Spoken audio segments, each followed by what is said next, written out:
Vivez chaque jour l'une des plus grandes et pourtant des plus simples vérités dans la parole de Dieu. Je veux partager avec vous sur le sujet, le but de la prière. Notez-le, s'il vous plaît. Le but de la prière.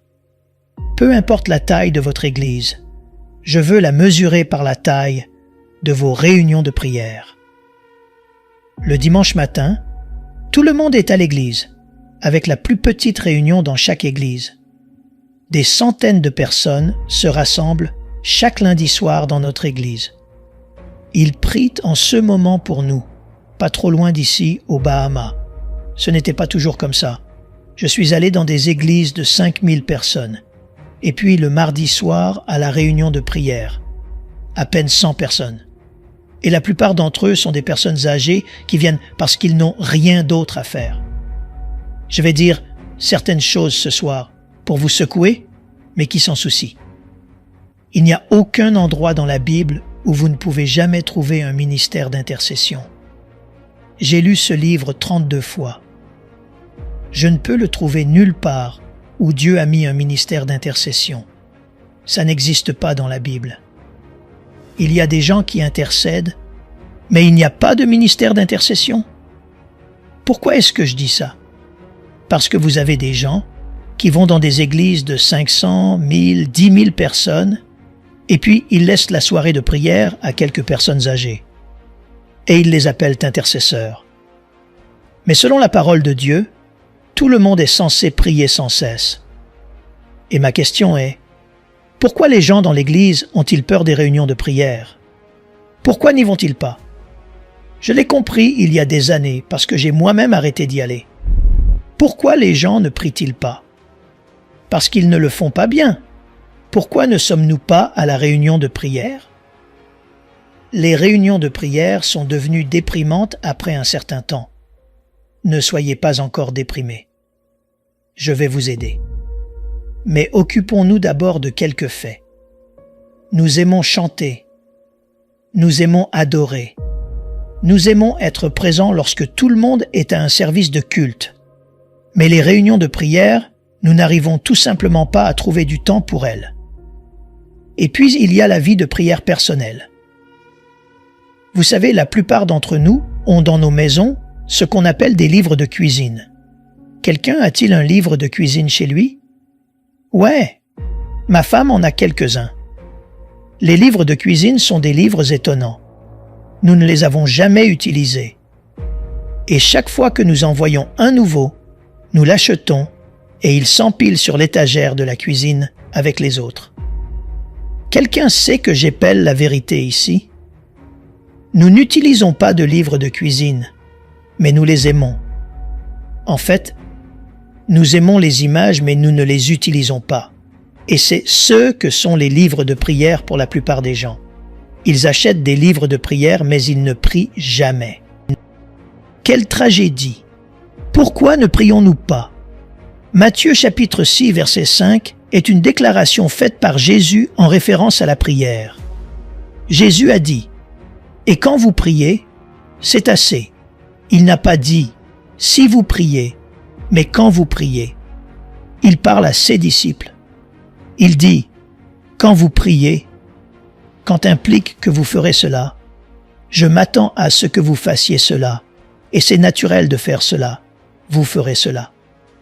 En d'autres termes, la prière selon le Christ notre Seigneur n'est pas un choix. Ce n'est pas une option pour vous de croire, dit-il. Alors vous ferez cette chose appelée prière. Quand vous priez, chaque croyant sait qu'il doit prier. Le plus petit rassemblement dans chaque église est toujours la réunion de prière parce que la prière est considérée comme le rôle de quelques intercesseurs. Les livres de prière sont comme des livres de recettes. Vous les lisez, et puis nous n'agissons pas. Mais j'ai quelques questions sur la prière qui m'ont dérangé pendant des années. Certaines questions qui peuvent vous choquer. Numéro 1. Si Dieu est souverain, pourquoi prier? Je veux que vous y réfléchissiez 1 minute. Si Dieu est souverain, alors pourquoi devrions-nous prier? Et c'est une bonne question. Si Dieu est souverain, cela signifie que Dieu peut faire tout ce qu'il veut faire. Alors pourquoi devrions-nous prier si Dieu est souverain de toute façon? Il va faire ce qu'il a envie de faire de toute façon. Alors pourquoi prier? C'est une bonne question. Deuxième question. Si Dieu n'est pas influencé par nous, alors pourquoi prier? La souveraineté signifie en fait qu'il est libre de votre influence. Alors pourquoi devrions-nous prier? Si je prie pour que Dieu fasse quelque chose et qu'il est souverain, il pourrait faire le contraire. Alors pourquoi devrais-je perdre mon temps à faire appel, à apaiser et à pétitionner un Dieu qui fera ce qu'il a envie de toute façon? C'est une question légitime et logique. Troisième question. S'il est Dieu, alors pourquoi prier? J'ai eu les réponses qui ont changé ma vie. Je vais vous donner 3 réponses qui m'ont changé. Numéro 1, Dieu est aussi souverain que sa parole. Numéro 2, Dieu est limité par sa parole. Et 3, Dieu ne violera jamais sa parole. Je répète, la raison pour laquelle nous prions est à cause de 3 choses. Numéro 1, Dieu est aussi souverain que sa parole. Numéro 2, Dieu est limité par sa parole. Et numéro 3, Dieu ne violera jamais pas seulement à la création, mais cela devient aussi une loi pour Dieu. Dieu est souverain jusqu'à ce qu'il parle. Saint-Esprit, aide-nous. Tant que Dieu ne parle pas, il est souverain. Mais quand il parle, il devient piégé par ce qu'il dit. C'est pourquoi Dieu ne parle pas trop. Certains d'entre vous ont demandé à Dieu de vous parler, et Dieu ne vous parlerait pas. Pourquoi? Parce que Dieu sait que si jamais je lui parle, je dois le faire. Dieu est limité par ce qu'il dit. Donc, quand Dieu parle, sa souveraineté devient limitée par ses paroles. Pourquoi est-ce si important pour vous et moi? Parce que la prière a été créée par les limitations étranges dans le Nouveau Testament pour moi. Tournez avec moi vers le livre de Luc, chapitre 11. Quand j'ai vu cela a changé ma vie. Luc, chapitre 11. Quand j'ai lu les évangiles, comme vous l'avez probablement fait de nombreuses fois, en fait j'ai pensé que si j'étais avec Jésus et que je marchais avec lui physiquement et que j'étais avec lui pendant ces 3 ans et demi, je lui aurais demandé « Apprends-moi à ouvrir les yeux des aveugles, apprends-moi à marcher sur l'eau, apprends-moi à rompre le pain et à nourrir un banquet, apprends-moi à guérir la lèpre d'un simple toucher. Apprends-moi à faire tout cela de manière massive. » Les disciples n'ont jamais demandé à Jésus de leur apprendre à prier. Cela m'a dérangé parce que vous voyez, je suis comme vous. Je veux être célèbre. Je leur dirai, apprenez-moi à marcher sur l'eau, et puis j'appellerai CNN, ABC. Je dirai, venez aujourd'hui. Je vais vous montrer quelque chose, et je serai en couverture du Time Magazine, en train de marcher sur l'eau en Floride. Ou apprenez-moi à guérir la lèpre, ou laissez-moi ouvrir les yeux de quelques aveugles. Laissez-moi faire quelque chose de dynamique que tout le monde pourrait voir. Ils ne l'ont jamais fait. Ils lui ont seulement demandé de leur apprendre la seule requête, de leur apprendre à prier. Comment se fait-il que Pierre ne leur ait pas demandé, Jésus, de m'apprendre à rompre le pain ou de m'apprendre à guérir la lèpre? Apprenez-nous simplement à faire cette seule chose. Prier. Et la Bible dit, dans Luc chapitre 11, regardez le verset 1. Seigneur, les disciples sont venus à lui et lui ont demandé, Seigneur, apprends-nous à prier, tout comme Jean l'a enseigné à ses disciples. J'aime la déclaration dans ce verset, quand il eut fini, un de ses disciples lui demanda. En d'autres termes, il le regardait depuis un buisson. Puis-je faire une déclaration qui pourrait cela? Il priait toujours seul. Lisez attentivement votre Bible. Chaque fois qu'il essayait de prier, il disait « Vous restez ici » et il montait. Pourquoi? Pourquoi? Parce que la prière est une chose personnelle. Nous aimons prier en groupe parce que nous n'aimons pas prier. La prière est une discipline privée. C'est d'abord une relation personnelle. Il n'y a rien de mal avec la prière collective, mais ce n'est pas votre passion. Votre passion devrait être la prière privée. Nous aimons les réunions de prière en groupe parce que nous pouvons nous perdre dans la foule et ne rien dire. Jésus priait seul et ils le regardaient. Et quand il eut fini, la Bible dit qu'ils lui dirent « Maître, apprends-nous à faire cela. Ma question pour vous, qui était une question pour moi, était-ce la seule chose qu'ils lui ont demandé de leur enseigner? Lui ont-ils déjà demandé de faire des miracles ou de marcher sur l'eau? Ils ont dit « Apprends-nous simplement cette seule chose.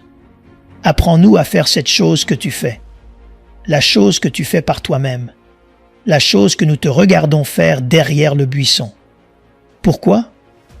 Les disciples ont finalement compris. Parce que les disciples ont finalement compris.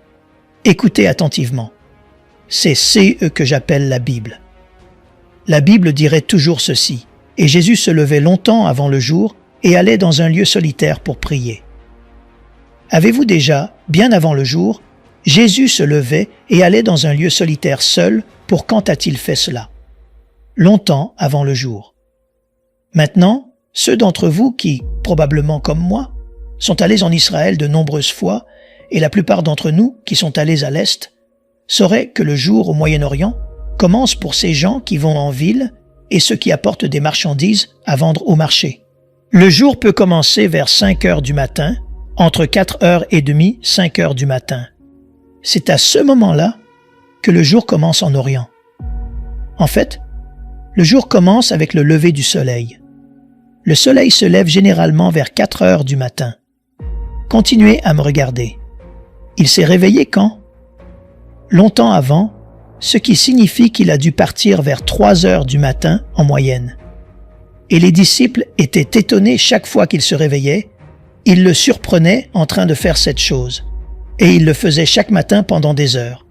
Et puis, quand il finissait cette chose appelée prière, alors il disait « Allons à la ville ».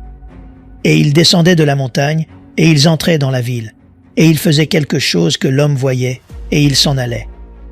En une fraction de seconde, les yeux de l'homme étaient ouverts. Il s'approchait d'un lépreux et lui disait « Que puis-je faire pour toi? Je veux être purifié. » Il disait « Sois pur » et il s'en allait. Cela prenait environ une fraction de seconde. Puis il s'approche d'un homme qui avait un petit enfant malade. Il dit « Qu'est-ce qui ne va pas? » Il dit « Mon enfant est tourmenté. » Il a dit « Pas de problème. Démon, va-t'en. » Le démon est parti en une seconde. Puis il s'approche d'une autre femme qui avait un bébé qui allait être enterré dans le cercueil. Il s'est arrêté, a touché le cercueil, vit, le bébé a vécu. Cela a pris seulement une fraction de 5 secondes et les disciples regardaient cela et ils ont dit « Mon Dieu ». Cela lui a pris une fraction de seconde pour faire cela et cela lui a pris 4 heures le matin avec cette autre chose. Ils ont commencé à le comprendre. Ils ont dit « Écoutez, nous avons passé des heures à essayer de chasser un démon. Sors, sors, sors, sors. Je dis, je te lis, je te délie, je te délie. Allez, maintenant tu prends le relais. Je suis fatigué. D'accord. Je sors. Allez, je te délie. Allez. » Et pendant des heures, vous essayez de chasser un démon. Vous essayez de guérir les malades en leur imposant les mains sur une personne atteinte d'une maladie. Sors, sors. Et il l'a juste touché en une seconde et est parti. Mais il a passé 4 heures le matin à faire cette chose. Donc, la conclusion des disciples était que si vous passez 4 heures le matin avec Dieu, vous ne passerez qu'1 minute avec les hommes dans la journée. Ils étaient logiques. Vous savez ce que nous faisons? Nous passons 1 minute le matin avec Dieu et 4 heures à essayer de résoudre un problème dans la journée avec les hommes. La priorité de Jésus n'était pas le ministère aux hommes. Et voilà notre problème. Vous voyez, vous avez hâte d'aller guérir les malades, de chanter, de ressusciter les morts et de chasser les démons. C'est notre problème. Nous avons hâte d'aller ensuite et de commencer un ministère. Et Dieu dira « Non. Passez d'abord du temps avec moi. » Le temps passé en prière n'est pas du temps perdu. C'est du temps investi. Les disciples l'ont compris. Une fois, il y avait un homme qui a amené son fils et le garçon était rempli d'un démon. Et les disciples, vous savez, je crois que Jésus avait tout mis en place tout seul. Il avait l'intention de le faire. Jésus avait dû planifier cela. La Bible dit qu'il leur a dit d'aller à la ville et que lui allait sur une montagne pour prier. Je pense qu'il avait tout planifié. Je crois qu'il les observait du haut de la montagne. Il voulait voir s'ils avaient appris la leçon. Et l'homme a amené le garçon avec un démon et il dit « Mon fils est tourmenté par un démon. Pouvez-vous le chasser ?» Pierre dit « Pas de problème, pas de problème. Je suis charismatique. » Et Jean a dit « Et Luc a dit « Et Jacques dit « Allons le chercher. » Et ils ont commencé à chasser ce démon pendant des heures. Et Jésus regardait. Et après qu'ils aient transpiré, était fatigué, étendu, à temps. Et il a dit « Laisse-moi aller les aider. » Et la Bible dit qu'il est descendu de la montagne et a dit « Que se passe-t-il ici ?» Et le vieil homme dit « J'ai amené mon fils à tes disciples avec un démon, et ils n'ont pas pu le chasser. » Et Jésus a dit ces mots. « Combien de temps dois-je être avec vous? En d'autres termes, ne m'avez-vous pas observé?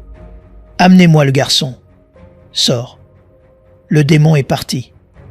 Ils avaient tellement honte, comme la plupart d'entre nous, après avoir prié pendant 10 heures, et qu'aucun démon n'est parti. La Bible dit qu'ils ont attendu d'être en secret au dîner, tranquillement derrière le mur. Et puis ils ont dit « Maître, pourquoi n'avons-nous pas pu chasser le démon? Donc je dois vous le dire, toi quand tu pries pour les malades et que tu t'en vas, ils sont toujours malades. Tu dois te préparer pour le ministère.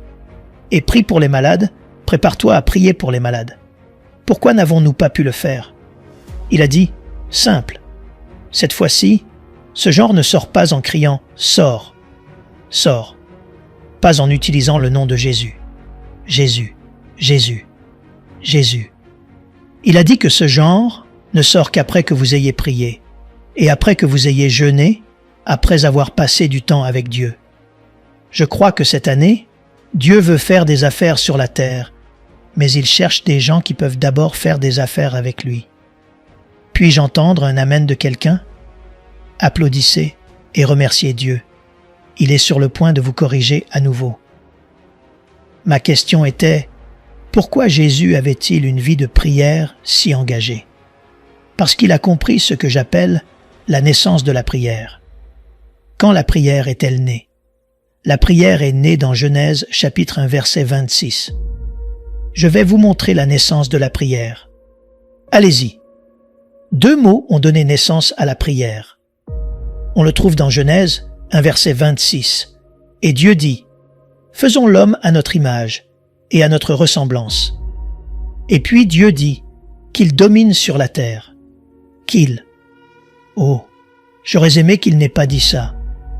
Rappelez-vous que lorsque Dieu parle, ses paroles deviennent loi.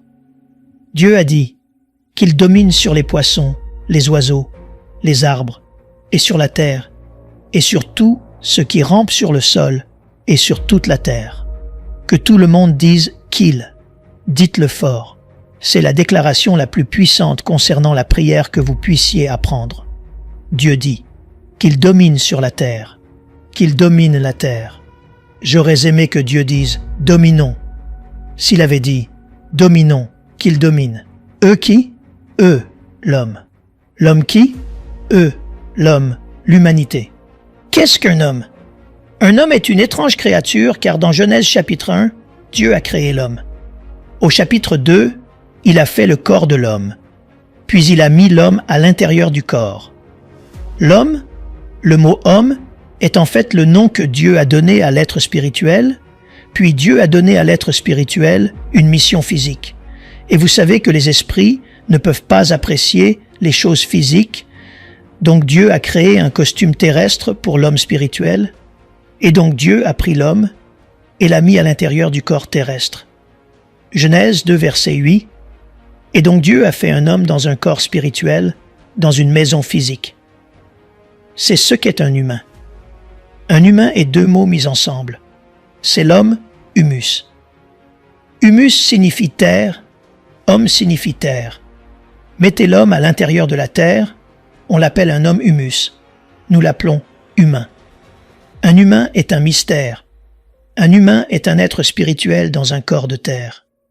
En d'autres termes, un être humain est une intégration du physique et du spirituel. Vous êtes un esprit, mais vous vivez dans un corps. Votre corps est humus, c'est de la terre.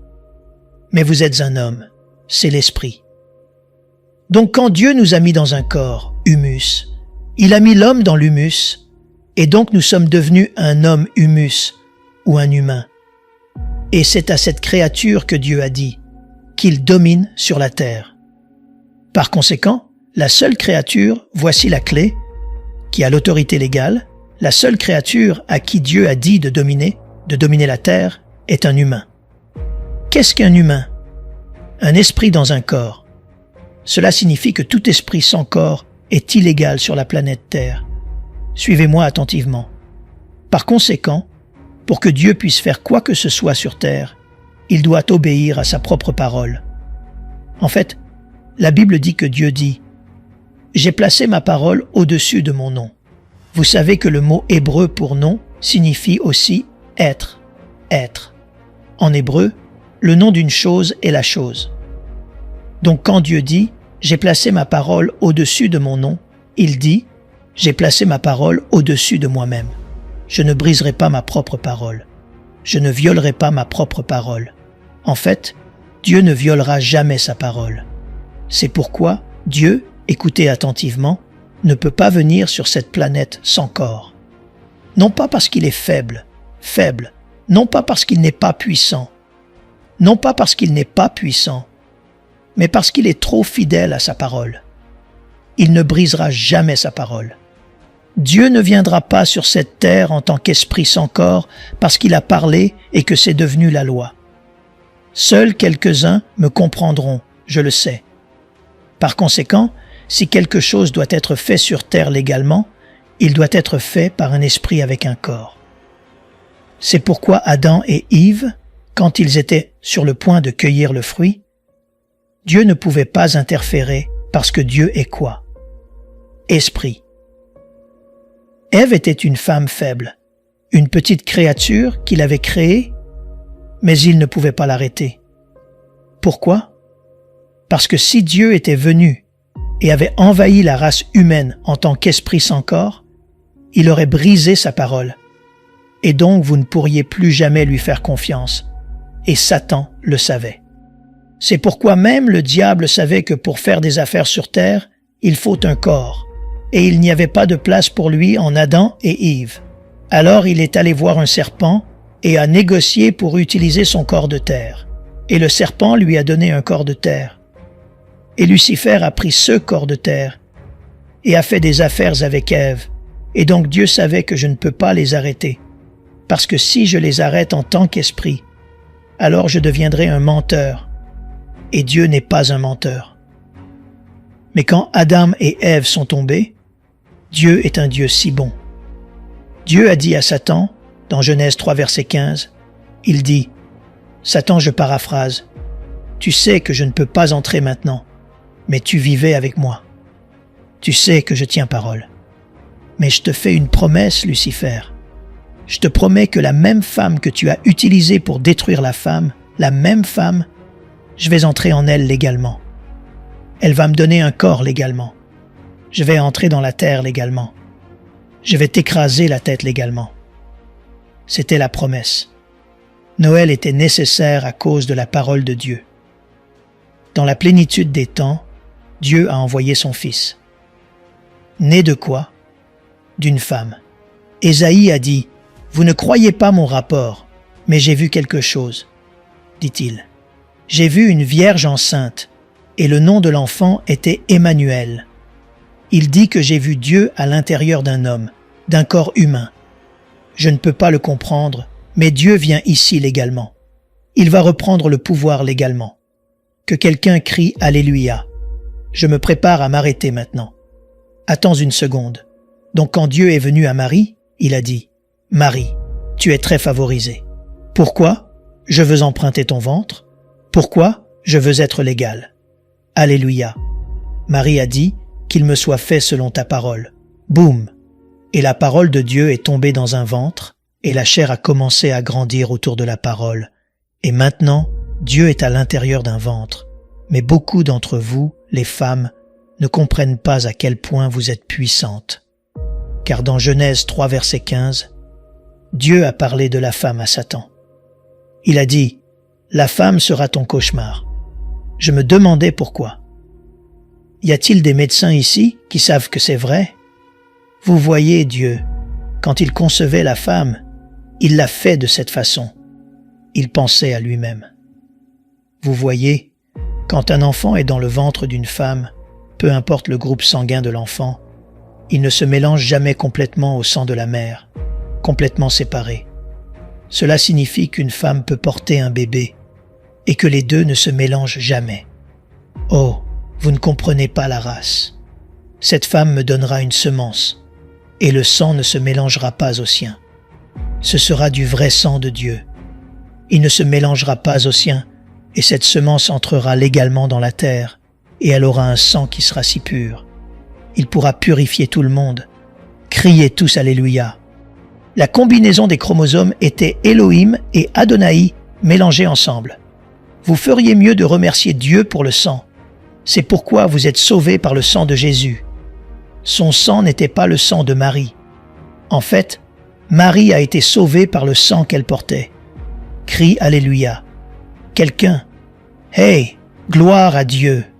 Et il a dit, Marie, tu appelleras l'enfant. Regarde ça, Jésus. Ésaïe a dit au chapitre 9, il a dit, car un enfant nous est né et un fils nous est donné.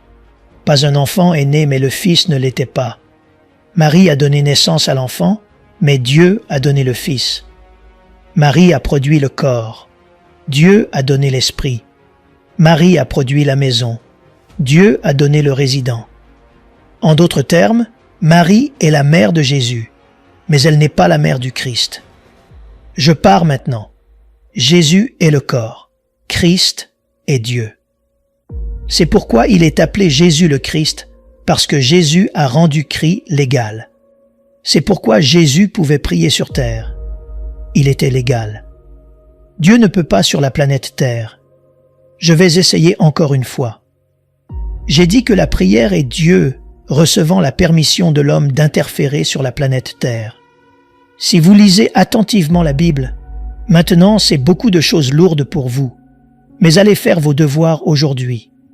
Je veux que vous trouviez n'importe où dans la Bible, n'importe où Dieu a fait quelque chose sur terre sans un humain. Chaque fois que Dieu voulait agir sur terre, il devait utiliser quelqu'un dans la terre.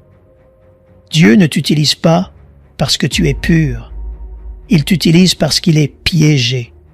C'est pourquoi Dieu continue de pardonner. Il a besoin de ton corps.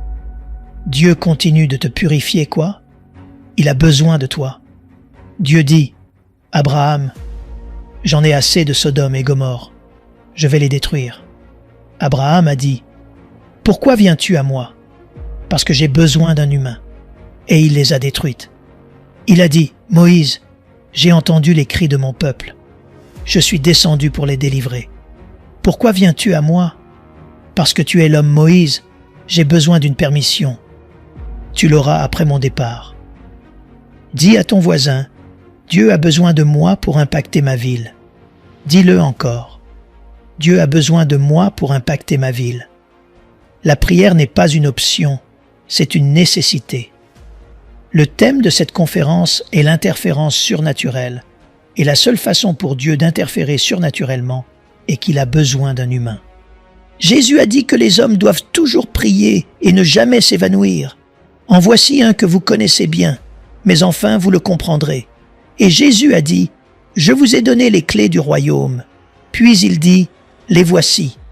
Tout ce que vous lirez sur la terre, alors le ciel pourra le lier. Et tout ce que vous délirez sur la terre, alors maintenant le ciel pourra le délier. » Votre corps est la chose la plus importante pour Dieu en ce moment.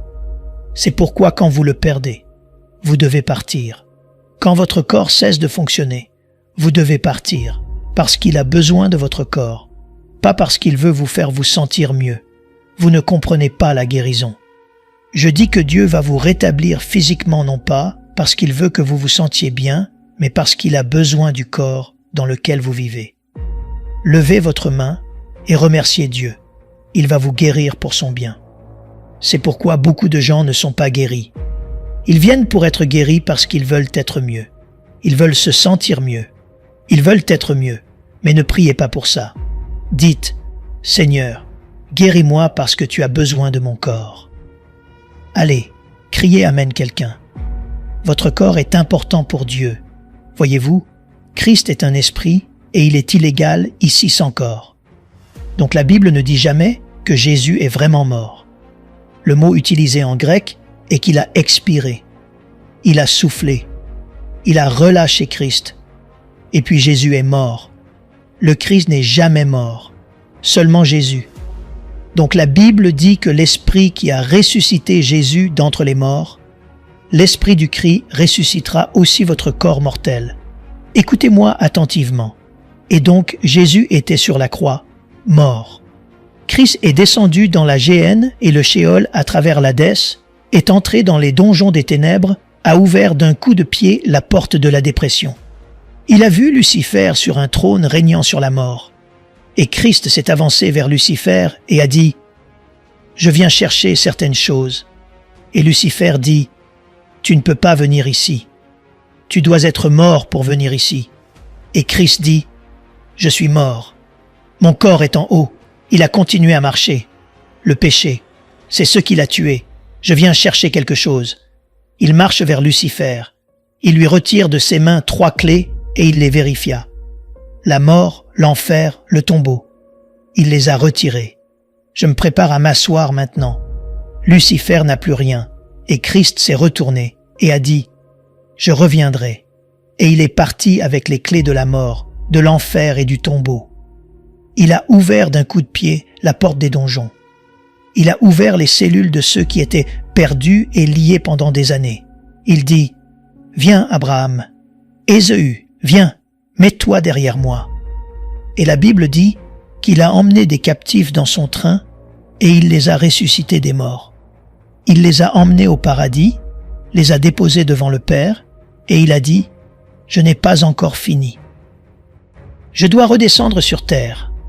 J'entends Gabriel dire « Mais tu ne peux pas descendre là-bas parce que tu n'as pas de corps. » Et puis il dit « J'en ai un sur glace. » Allez, quelqu'un. Et Christ est redescendu sur terre, est entré dans le corps de Jésus. Il est revenu et Jésus a dit « Merci beaucoup.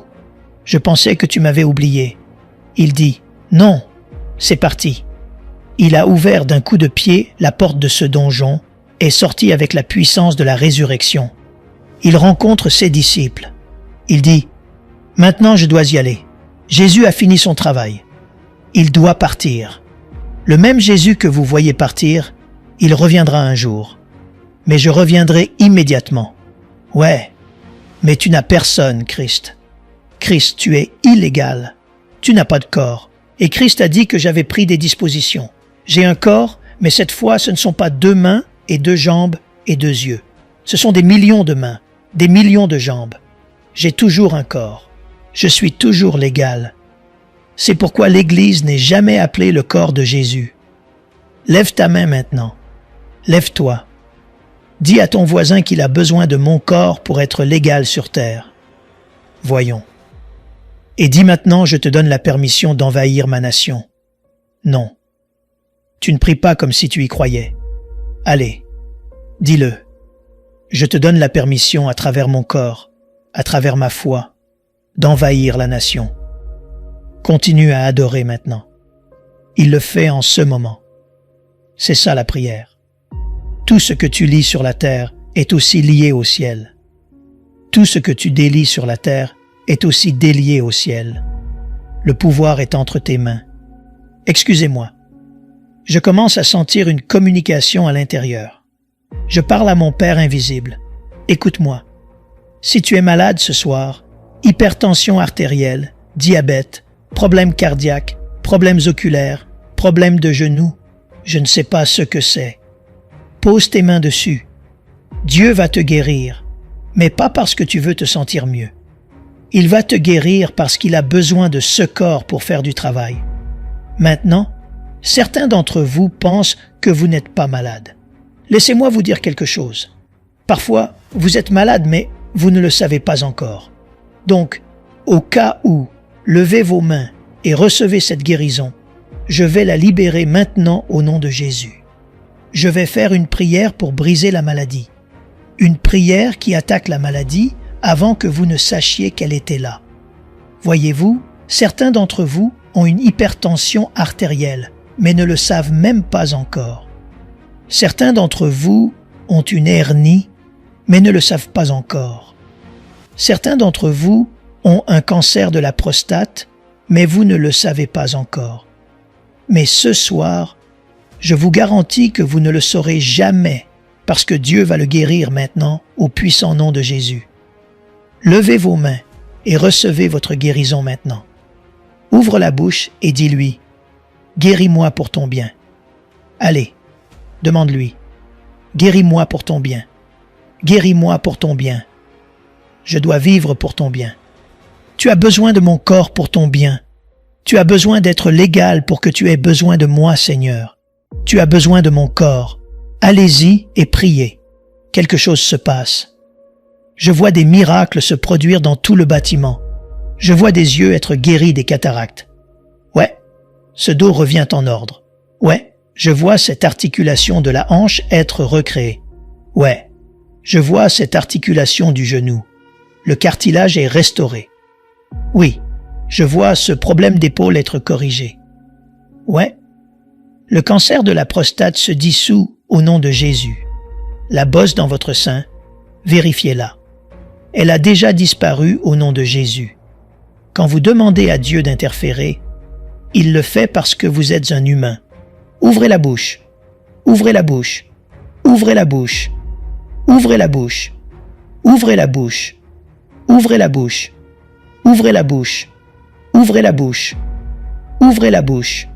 Ouvrez la bouche. Ouvrez la bouche. Ouvrez la bouche. Ouvrez la bouche et remerciez Dieu. Vous venez d'être totalement guéri maintenant. Élevez votre voix et louez-le pour la guérison que vous venez de recevoir. Tenez-vous les mains. Prions. Je sens une onction couler dans ce bâtiment. Priez juste en langue pendant 1 seconde. Votre voisin est en train d'être guéri juste sous vos yeux. Touchez-les maintenant.